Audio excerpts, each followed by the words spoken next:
Narito na ang mga eksenang dapat nating abangan sa Lunes, June 24, 2024. Dito lang yan sa pambansang teleserye ng bayan, ang FPJ's Batang Quiapo. Natunghayan nga natin itong nangyaring paghihigante nitong si Tanggol sa naging kaisparing ni Santino sa loob ng boxing ring. Inawat na nga si Tanggol at inilayo ng kanyang kapatid sa pinangyarihan ng gulo. Galit na galit nga itong si Tanggol dahil ayaw niya na may nag-aagarabyado sa kanyang kapatid, lalo pa nga't nakita niya mismo na dinaya nga talaga itong si Santino. At sa pagmamakaawa ni Santino sa kanyang kapatid ay nagpasya na ngang umalis si Tanggol sa gym. Samantala, pumunta na itong si Olga na nagpapanggap na aling beng dito sa tirahan ng kanyang anak na si Samantha o Bubbles dahil ibibigay niya ang kanyang regalo dito sa anak niyang nagbe-birthday na si Bubbles nga. At mula dito ay nalaman na nga ni Aling Beng o Olga ang nangyaring tangkang panggagahasa ni Pablo dito kay Bubbles. Sinabi naman ng lola ni Bubbles na kampante daw siya kapag kasama ni Bubbles si Tanggol dahil palagi raw na may nagtatanggol sa kanyang apong si Bubbles.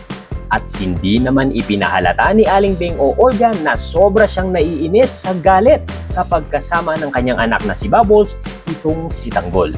Sa ibang paksa pa rin ay nag-uusap itong sina Doña Bettina at Don Facundo patungkol dito sa nababagalan raw itong si Doña sa takbo ng relasyon ng kanyang apong si Catherine at si Jesus. Pinipilit niya si Don Facundo na makipagkita na raw sila sa mga pamilya Montenegro para daw lalong lumakas at mapabilis ang ugnayan nila sa pamilya at Montenegro. Kaya naman tinawagan agad ni Don Facundo itong si Don Julio para itakdan raw ang pagkikita ng dalawang pamilya. Tinawagan naman itong si Don Julio si Olga para itanong kung nasaan na naman daw ito dahil may ipapagawa daw siya sa kanya, kung kailan daw kailangan sa mansyon nitong si Olga ay tsaka naman daw siya wala. Kaya naman ipinabigay na lang ni Aling Beng o Olga ang kanyang regalo dito kay Bubbles sa kanyang lola at nagpasya na lang siyang umalis at bumalik ng mansyon. Kinausap na rin ni Don Julio itong si David na nagpapanggap na Tanggol para sabihin na magkikita raw ang pamilya nila at ang pamilya Caballero para mas lalong mapalapit at maging isa na sila, lalo pa nga't ayon kay Don Julio ay nagkakamabutihan na raw itong si David o Tanggol dito sa apo ng mga Caballero na si Catherine. Samantala, isinama ni Edwin ang kanyang mga magulang dito sa kuta o mansyon ng Red Phoenix para doon muna magtago laban sa mga tauhan ni Alberto na naghahanap sa kanila. At dito nga ay nalaman nila Marsing at Nita na mga tauhan pala daw ni Alberto ang mga nais dumukot sa kanila. At dahil dito ay nagalit na nga itong si Alberto o Ramon sa kanyang mga tauhan, lalo na dito kay Bullet dahil bigo silang makuha ang mag-asawang Marsing at Nita. Sa ibang banda naman ay napabili na nga itong si Tanggol ng di oras ng birthday cake para dito kay Bubbles at ipinalagyan niya pa ng dedication na happy birthday na nakasulat doon mismo sa cake. Happy birthday Bubbles daw. Bumili din siya ng bouquet of flowers.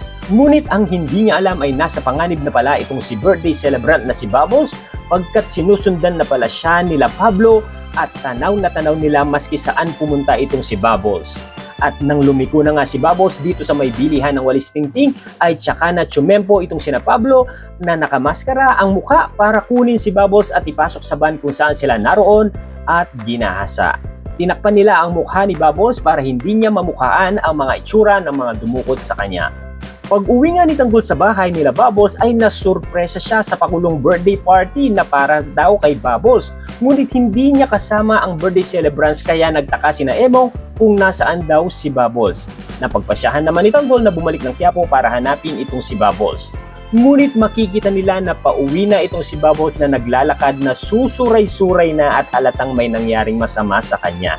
Tinatanong nila siya kung ano ang nangyari sa kanya hanggang sa mamataan na nga ni Tanggol sa may bintana ang mga nakasakay at bumababa para paulanan ng bala ang kanilang bahay. Pinadapa naman kaagad ni Tanggol ang lahat para mailagan ang mga bala. At sa ibang kwento pa rin, niyaya ni Catherine itong si Tinding na pupunta raw sila sa Quiapo at pinagbibihis niya itong si Tinding. Sa Quiapo ay puro paalala itong si Lola Tinding kay Catherine na mag-ingat daw siya itong si Catherine nga at huwag hihiwalay sa mga bodyguard nito. Isang snatcher pa rin ang nakaagaw ng bag ni Catherine at hinablot ito. At sa sigaw ng mga tao na may magnanakaw daw ay siyang pagkarinig ni Tanggol at hinarang tsaka sinuntok niya ng malakas itong snatcher na tumatakbo. Nakuha niya itong bag at ibinalik niya dito kay Catherine. Nagtataka naman si Catherine kung bakit hindi raw kinuha ni Tanggol ang laman ng pera ng bag at mukhang gagantimpalaan pa niya itong si Tanggol. Subalit tumanggi si Tanggol at sinabing hindi daw lahat ng tao nababayaran o nahihingi ng kapalit. Namangha naman si Catherine dito kay Tanggol at sinabing in fairness daw ay cute at gwapo itong si Tanggol. Pagkatapos ng nangyari sa Quiapo dito kay Catherine ay tumuloy na sila sa pwesto kung saan nagtitinda sila Marites. At dito nga ay nalaman ni Tinding kay Roda na nakalaya na nga itong si Tanggol, plus napag-alaman din niya na doon mismo sa kanilang bahay raw nakatira itong si Lena na kabit ni Rigor. Kaya naman galit na napasugod na nga itong si Tinding sa kanilang bahay at nagsimula na nga niyang komprontahin itong nagmamagaling na si Lena na nauwi pa sa tutukan ng baril at patalin. Yan ay ilan lamang sa mga aabangan pang mga eksena sa Lunes at buong linggo dito lang yan sa pambansang teleserye ng bayan ng FPJ's Batang Quiapo. Like and subscribe. Salamat sa panonood.